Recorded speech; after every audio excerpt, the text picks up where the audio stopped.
PM Anwar jelaskan kerjasama Malaysia AS berasaskan keterbukaan. Bersatu Sabah kekal fokus hadapi PRN walau krisis. Ngah Komeng tegas wartawan dan orang ditemu bual ada hak. Armada Bersatu tuntut media ajar Ngah Komeng. Mahkamah Rayuan benar Rosmah pegang pasport selama 3 bulan. Dan Mahkamah Tinggi akan putuskan sama ada Najib bersalah atau tidak pada Disember depan.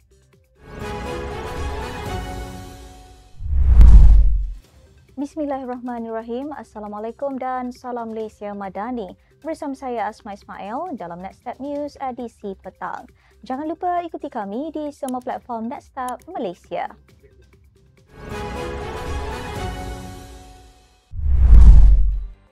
Perdana Menteri Datuk Seri Anwar Ibrahim menyatakan bahawa kerjasama strategik antara Malaysia dan Amerika Syarikat berlandaskan prinsip keterbukaan, keadilan dan saling menghormati semasa pertemuannya dengan Scott Bessent, Setiausaha Perbendaharaan AS. Beliau menjelaskan bahawa perbincangan itu berlangsung di luar sidang kemuncak mesyuarat pemimpin-pemimpin ekonomi APAC dan tumpuan diberikan kepada usaha memperkukuh pertalian ekonomi dua hala antara kedua negara. Datuk Seri Anwar berkata, kedua-dua belah pihak telah memberi komitmen bersama iaitu antara Perbendaharaan AS dan Bank Negara Malaysia untuk memastikan dasar pertukaran mata wang yang berdaya tahan, kestabilan pasaran keuangan serta takbir urus yang telus dan berintegriti. Menurutnya, perbincangan itu turut meliputi kerjasama dalam memperkukuh sistem keuangan yang mampan dan terbuka sejajar dengan aspirasi APAC untuk pertumbuhan inklusif dan berdaya tahan. Malaysia kekal terbuka untuk hubungan ekonomi mendalam dengan AS tanpa mengganggu kerjasama dengan rakan antarabangsa lain sesuai dengan dasar negara yang berprinsip.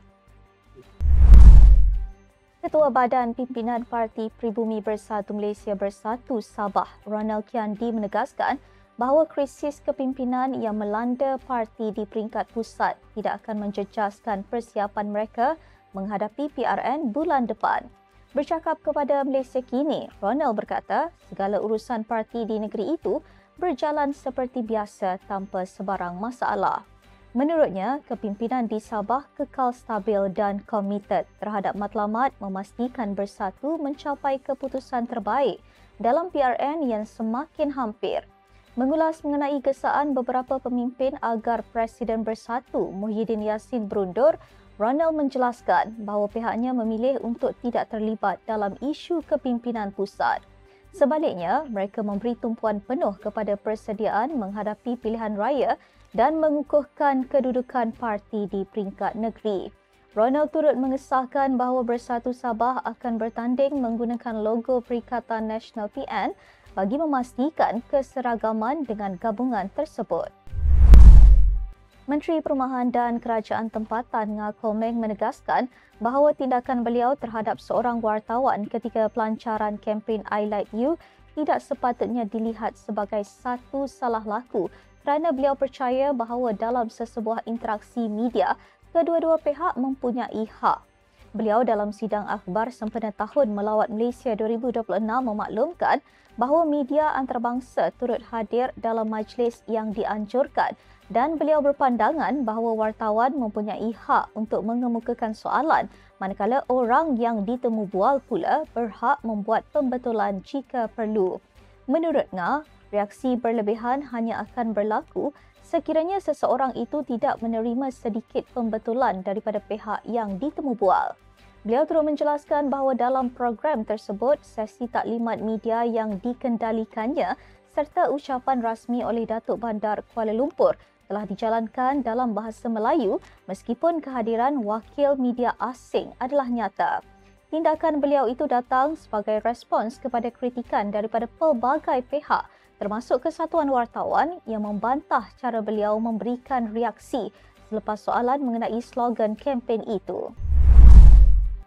Sementara itu, Pemuda Bersatu Armada hari ini menyeru semua agensi berita serta portal dalam talian supaya memainkan peranan mendisiplinkan Nga Komeng, Menteri Perumahan dan Kerajaan Tempatan itu yang didakwa bertindak berlebihan terhadap wartawan semasa satu majlis media baru-baru ini. Menurut Haris Idham Rashid, Ketua Penerangan Pemuda Bersatu, tingkah laku Nga mencerminkan sisi angkuh seorang ahli kabinet dalam kerajaan Madani apabila beliau dilihat terlalu defensif ketika soalan diajukan berhubung nama projek yang dilancarkannya.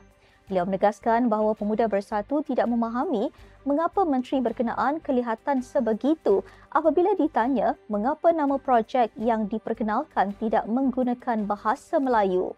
Haris menambah bahawa sebagai sebuah negara yang menerima pelancong asing, Malaysia harus berbangga dengan identiti kebangsaannya termasuk bahasa, budaya dan kemajmukan sosial. Beliau mengutuk tindakan Nga kerana tidak menghormati pengamal media dan menyifatkan ia sebagai satu kegagalan menghormati peranan wartawan dalam sistem demokrasi. Mahkamah Rayuan pada Jumaat membenarkan permohonan Rosmah Mansor untuk melanjutkan tempoh pelepasan pasportnya selama 3 bulan bagi membolehkannya melawat anak perempuan di Singapura.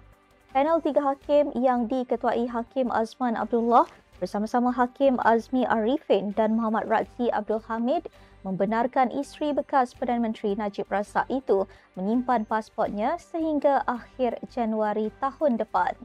Permohonan itu dikemukakan Peguam Rosmah Akberdin Abdul Kadir di hadapan mahkamah dan permohonan itu tidak dibantah oleh Timbalan Pendakwa Raya P. Sarulata yang mewakili pihak pendakwaan. Selepas prosiding, Akberdin memaklumkan kepada media bahawa permohonan lanjutan itu dibuat bagi membolehkan Rosmah menziarahi anak perempuannya yang melahirkan anak keempat pada awal tahun ini.